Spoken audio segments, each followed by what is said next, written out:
In light of the progress on inflation and the balance of risks, at today's meeting, the committee decided to lower the target range for the federal funds rate by a half percentage point to 4.75% to 5%. This recalibration of our policy stance will help maintain the strength of the economy and the labor market, and will continue to enable further progress on inflation as we begin the process of moving toward a more neutral stance. We are not on any preset course. We will continue to make our decisions meeting by meeting.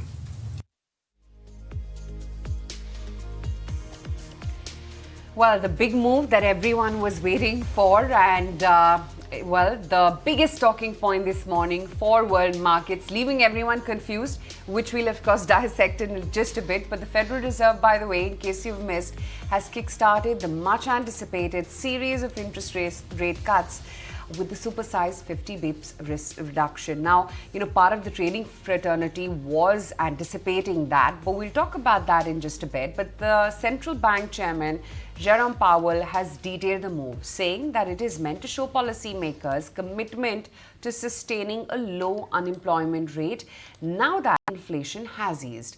Now, the reduction, in fact, has affirmed market expectations that recently shifted from an outlook for a cut half that size. Remember, 25 bips is what the markets were penciling in. Outside of the emergency rate cuts during the pandemic, of course. Now, the last time the FOMC cut the half a point was back in 2008 during the global financial crisis. And the decision lowers the federal funds rate to a range between now 4.75% to about 5%. Additionally, the committee has indicated via the dot plot that the possibility of another 50 bips point cut is very much on the table by the end of the year. So just taking away from that, while world markets have absorbed it very, very smartly, and one wasn't really anticipating this move up until yesterday, but the commentary seems a little bit more positive. The fact that there has been no mention of the economy, it's more hinted towards just a rate action by the central bank to try and kickstart the rate easing cycle, talking about how inflation is under control. So a little bit of a dovish commentary, but at the same time, that outsized 50 bips cut. Having said that, it's important to mark what world markets are up to.